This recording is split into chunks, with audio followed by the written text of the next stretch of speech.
इनका बाप हिंदू राष्ट्र नहीं बना पाएगा, इनका बाप संविधान नहीं बदल पाएगा। कि कुछ कुत्ते लोग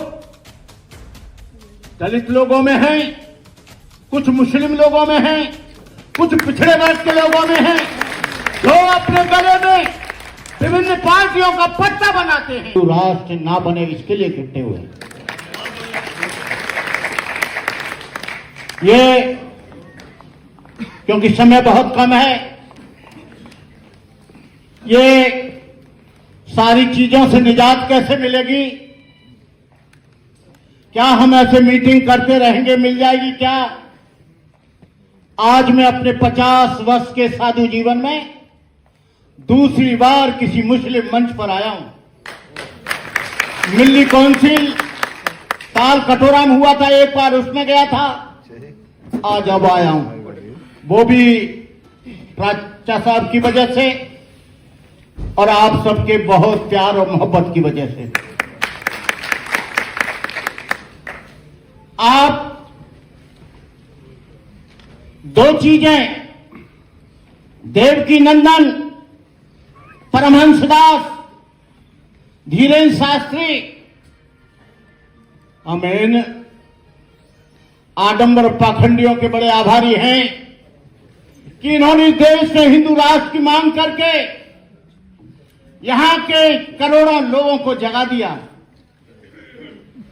इन लोगों ने संविधान को बदलने की बात कह के पूरे देश में हलचल मचा दी। आप लोग बहुत सीधे लोग हैं। ये देश, धीरेन्द्र शास्त्री को हमने कहा था, धीरेन्द्र शास्त्री हिंदू राष्ट्र कैसे बनाओगे? ये तुम्हारे बाप का देश नहीं है, ये देश मुसलमानों का है, ये देश ईसाइयों का है, ये देश सिखों का है, ये देश बौद्धों का है, ये देश जैनियों का है, ये देश दलितों का है, ये देश पिछड़ों का है।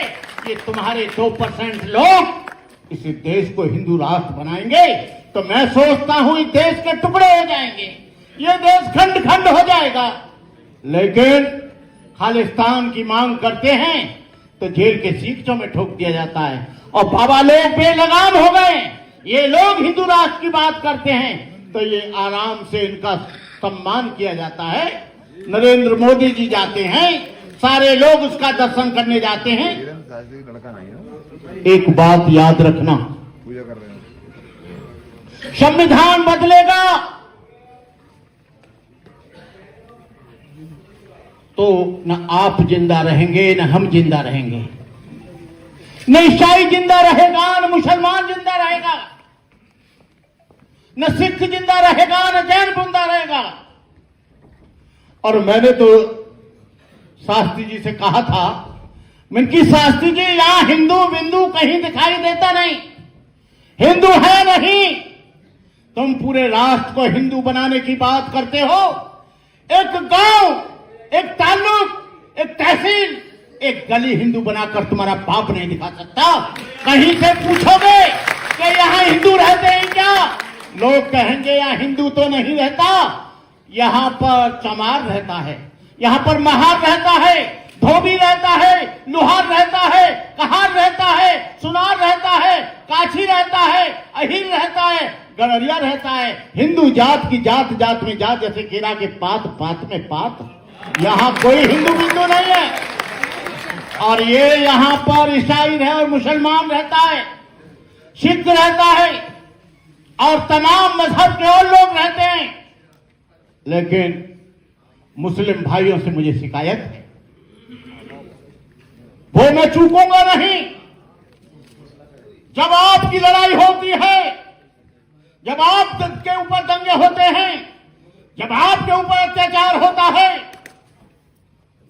तो दलित और पिछड़ा वर्ग चुपचाप रहता है। और दलित और पिछड़े वर्ग पर जुल्म होता है तो आप चुपचाप रहते हो। एट्रोसिटी एक्ट को बदला गया। एट्रोसिटी एक्ट की दलित समाज के लोगों ने लड़ाई लड़ी। 12 बच्चे, दलित बच्चे, वो भी जाटव बच्चे, चमार बच्चे कुर्बान हो गए। एक भी उसमें और कोई नहीं मरा। मैं जानता हूं कि देश की आजादी में मुसलमानों का बहुत बड़ा योगदान है। आप देख लीजिए इंडिया गेट पर, वहां पर सबसे ज्यादा यदि शहीद हुए हैं तो मुसलमान लोग हुए। ये मदरसाओं को कहते हैं कि आतंकवाद करते हैं। ये आतंकवाद करते होते तो मौलाना आजाद जैसा देशभक्त इस देश में पैदा नहीं होता।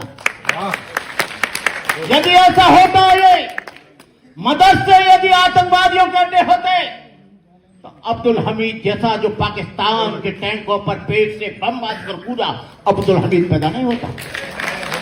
जिस देश ने इसके लिए बहुत बड़ा लॉन्चर बनाया, रॉकेट लॉन्चर जो तुम देख भी नहीं सकते थे, उसके हमारे आदरणीय अब्दुल कलाम जी ने बनाया।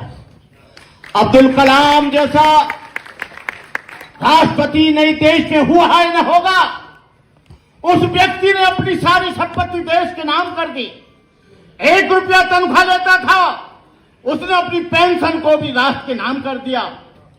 जब इस देश में लड़ाई चल रही थी, ये 1962 की बात है, आपको बताएं कि जवाहरलाल नेहरू, पूरा देश का खजाना खाली हो गया था, चाइना से युद्ध चल रहा था, लेकिन निजाम हैदराबाद ने 7 टन सोना भार कर इस देश की आजादी के लिए, इस देश की आबरू को बचाने के लिए, इस देश की इज्जत बचाने के लिए उसने कुर्बान कर दी अपनी सारी संपत्ति।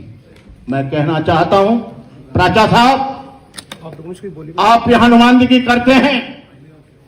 मैं चाहता हूं दलित मंचों पर आप भी आए, भीड़ के साथ आए, और मुस्लिम मंचों पर हमको भी बुलाएं।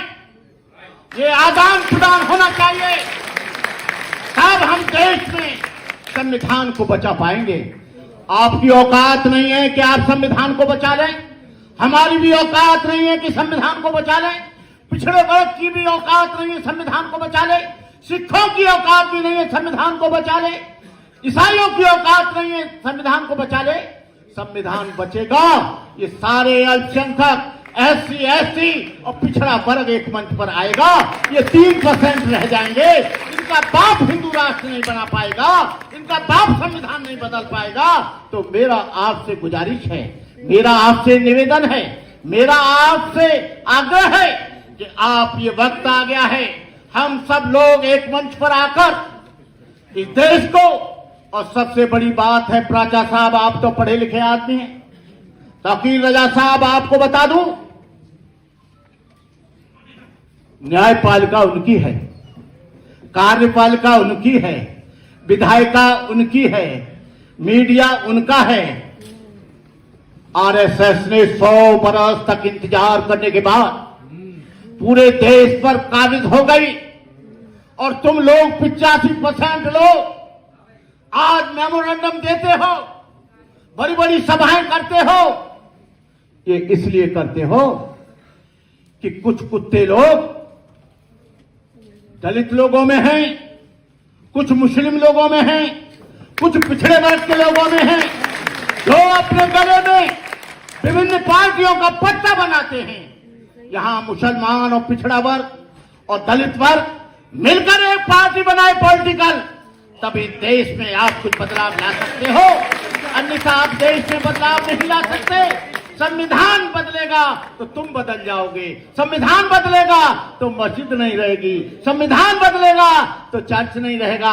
मैंने नया संविधान पढ़ा है, नए संविधान को मैंने बड़ी गहराई से, उन्होंने बौद्धों को हिंदुओं में जोड़ लिया है, जैनों को हिंदुओं में जोड़ लिया है। सबसे ज्यादा कहर उनका है तो ईसाइयों पर और मुसलमानों पर। हमारी कोई ज्यादा मुसीबत नहीं होगी, लेकिन इसलिए हमने कहा था, RSS का आदमी कल लाया था, यदि हिंदू होता बौद्ध धर्म तो डॉक्टर अंबेडकर हिंदू धर्म को लात मारकर वो बौद्ध क्यों होते?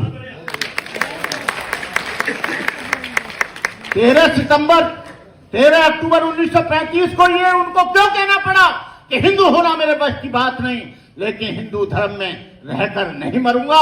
इसलिए उन्होंने समता के धर्म को, मानवता के धर्म को, इंसानियत के धर्म को, करुणा के धर्म को, मैत्री के धर्म को, भाईचारे के धर्म को उन्होंने स्वीकार किया। मैं आप लोगों से कहूंगा, 4 दिन की जिंदगी है, ये कोई आप 1000 वर्ष नहीं जिएंगे। हजरत आदम नबी से नीचे जमीन को चल बसे थे, नूह किश्ती बामल्ला यार को भी चल बसे थे, अरस्तु और लुकमा और अफलातू हकीम मौत की दारुन लाए यार को भी चल बसे।